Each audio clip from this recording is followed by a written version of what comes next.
Hari byinshi cyane wibajije kuri iyi filime nyuma yo gusohoka. Iyi filime ni nziza cyane yaryoheye abatuye isi yose, bituma bahora bayireba buri munsi bayisubiramo, bivuga yuko ko batajya bayihaga. Nta yindi filime rero ni Pushpa 2. Pushpa 2 rero yari yiteze yuko rero izaryohera abantu benshi cyane, ariko yaje iryoshye bitewe n'uko abantu bagiye bayishimira. Ikimera kugera ku rubuga rwa Netflix, byageze nimugoroba imaze kuzuza biliyoni 3 zanamaze kuyidownloading. Ese ushaka kumenya amateka y'iyi filime n'uburyo yashutinzwemo? Ibi ni byo ngiye kukubwira ahangaha n'imbogamizi zagiye ziba muri iyi filime rero. Kanda subscribe, wibuke no kuba wakora ku nzogera kugira ngo tujye tubana muri iki kiganiro. Ngiye tugiye kubana rero aracyari Kwizera Jean de Dieu. Kanda subscribe, wibuke no kuba wakora share, ni byiza cyane. Ntuve ku murongo rero mu gihe tugiye kuba twaganira rero ku byerekeranye n'iyi filime.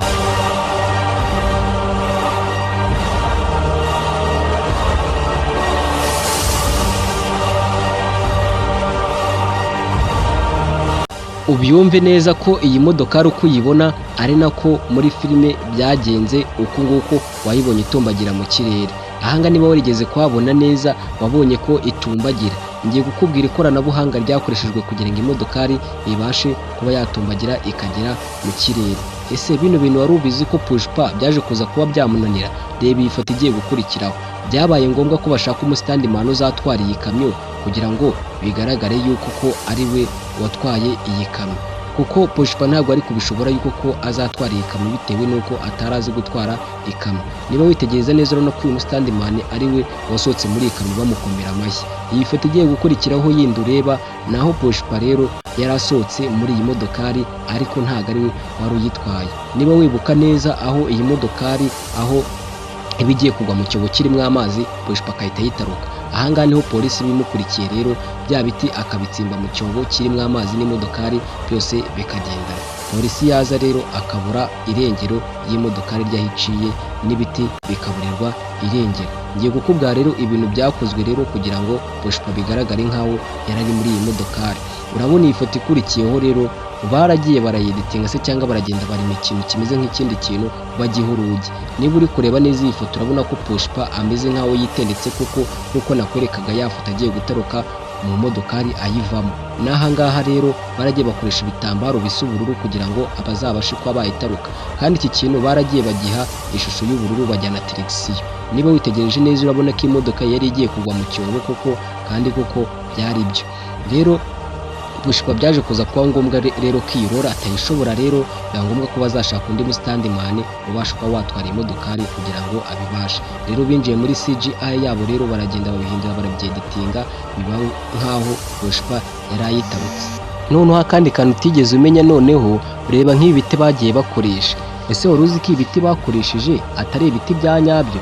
Akenshi na kenshi rero abantu babyibajijeho cyane bitewe n'uko biba bigaragara. Reba nk'iyi foto, iki ngiki ureba ni ikintu cy'ikimatora bafashe basiga irangi. Iyo ukirebye uba wagira ngo ni igiti. Pushpa rero yakomeje kuba yagenda yabigaragaza cyane bitewe n'uko ko nyine iyi filime igiye itandukanye. Akenshi na kenshi akerekana ahagaze ku biti bigaragara nk'aho ibyo bitari ibya nyabyo, ariko akenshi na kenshi byabaga biri kunepa bitewe n'uko yari matora. Ibi ngibi byateye urujijo cyane. Rero tegereje neza aha hantu rero ni hamwe ibiti bimanuka ku mugezi bikiroha mu mazi. Ahangaha rero baragiye bari mu mugezi rero baragenda bakoresha CGI babasha kuba barema uyu mugezi kugira ngo ibi biti aya mazi azabishokane.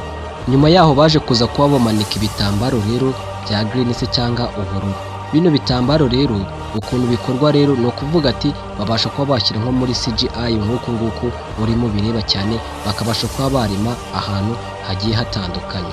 Niba witegereje neza uri kubona ko yuko ahangaha bari barimo bari kugerageza kurema ahantu hatandukanye. Reba nk'iyi foto urebe ukuntu hameze, urabona nk'ubu bashyize muri CGI babasha kuba inyuma bahakura ishyamba rigaragara neza cyane, kubera ko yuko baba bafite igikoresho gikomeye cyane kandi gikaze kibasha kuba cyakurura neza cyane.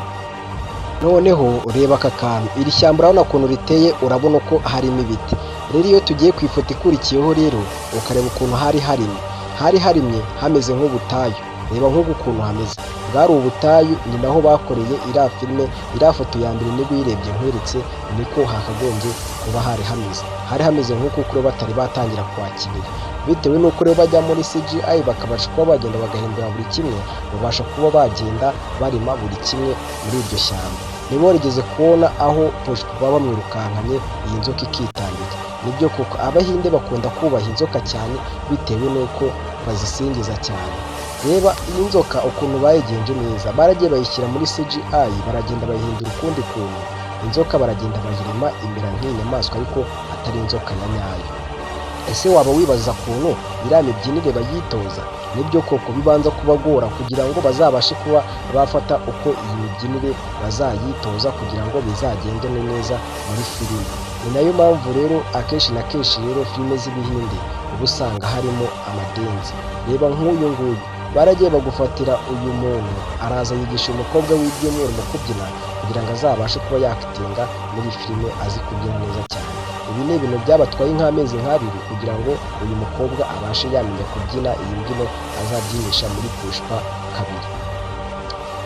Rero byakomeje kuba rero byakomera cyane aho uyu mukobwa yakomeje kugenda yitoza izi mbyino kugira ngo azazikore muri filime, ariko akenshi na kenshi byagiye bimunanira bitewe n'uko akenshi atabaga yarabyitoje cyane, kandi bino bintu bisaba kubyitoza uri umuntu ushabutse cyane kandi ubyizeye neza cyane. Hari akandi kantu rero utigeze ubona kuri Pushpa kubera icyo ubundi agenda ahengetse urutugu rumwe urundi rukagenda ruri hejuru cyane. Nibyo koko ibi ni ibintu nabyo yitoza kugira ngo azabashe kuba yakiha ingendo ashaka.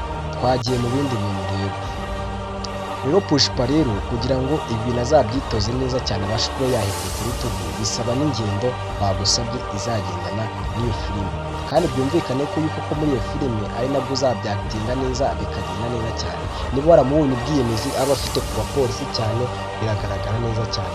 Hari akandi kantu utigeze umenya rero ko kujya kuba babakorera za make-up. Iyo bari gukina izi filime hari ahantu bizabasaba yuko bazaba basa neza nko kujya gutereta umukobwa, kuko ntabwo azaba ari mu ishyamba ngo abashe kuba yajya gutereta umukobwa. Icyo gihe bazatinga ukwabo bari mu ishyamba, ariko najya wenda kuba yahura n'umukobwa se cyangwa akunda mutereta, bizaba ngombwa yuko bazabanza kumukoraho ikaka akabasha kuba yagenda ashayininga, kandi na kamera iyo bagufotoye neza baba babona ushayininga bitewe n'uko uba ugaragara. Akenshi na kenshi rero baragenda bakagusiga make-up, bakagenda bakawututura ku mubiri wose, inzara bakazica bakazimeresha neza cyane kugira ngo uzabashe kuba ugaragara muri iyo seni neza cyane, ku buryo n'abantu nibabibona bazabona yuko uri umunyamwuga wabugenewe wo gukina filime. Rero Pushpa rero baragenda bakamwitaho ubwanwa, inzara n'ibindi bintu bigiye bitandukanye bakamusiga ewana, ku buryo niba yari umuhinzi se cyangwa ameze ukundi kuntu agenda agafata imico imeze neza cyane kandi bigaragara nk'umuntu uri shapu ushabutse cyane. Rero ibi ni ibintu bibanza kuba byagora abantu benshi cyane kubanza kuba bajya gukoresha za make-up kugira gute babitaho. Niyo mpamvu bakubwira ko filime ishobora kumara nk'umwaka wose barimo bayishutinga bayitegura, kubera yuko ko nyine haba hari gusibamo ibikoresho byinshi cyane bigiye bitandukanye, rero bikabasha kuba byabatinza cyane. Uyu mudizayini rero bazanye wo kumukorera make-up bivuga ko bamwishyuye $1.5 million buri cyumweru kugira ngo abashe kuba yamwitaho yamukorera inkuru zose bashakaga. Urabona ko yagiye amwitaho ahantu hose hagiye hatandukanye, umusatsi bakabasha kuba bawukora neza bakawusiga. Kuko gukina filime akenshi na kenshi bisaba yuko ko hari imyenda muri uba ubanza guhindura se cyangwa ugakora n'ibindi bintu. Reka tujye kureba iyi filime amafaranga yinjije ku isi, ndetse se kandi na views imaze kuba yagira kuri. Ese utekereje urabona ko imaze kugira views zingana iki? Ni ukuvuga ati iyi filime ya Pushpa igiye kumara amezi 5 ikaba yarinjize biliyoni zigera muri 13. Bivuga ko umushoramari wayishoyemo yashoyemo $37 million. Urumva amafaranga bungutse kuri ayo mafaranga, nawe urimo urumva ni amafaranga menshi cyane. Rero iyi filime rero biri kuvuga yuko ko rero iri kuzuza $25 million. Rero abantu mwakunze Pushpa mbabwira ati ni byiza cyane kuba mwarayikunze kuko iyi ni filime nziza cyane. Ni nyuma yaho hari gukorwa n'igice cya 3 rero biri kuvuga ko gishobora gusohoka muri uyu mwaka wa 2026. Mukomeze mukande subscribe, mwibuke no kuba mwakora ku nzogera kugira ngo tujye tubana. Twabanaga muri iki kiganiro rero aracyari Kwizera Jean de Dieu. Reka mbabwira ati naho ubutaha, nawe tubwire indi filime twazagukoreraho ubundi uyitwandikire muri komenti, reka nabwira ati ndabakunda, cawo cawo. Kora like, wibuke no kuba wakora inzogera se cyangwa kuri subscribe.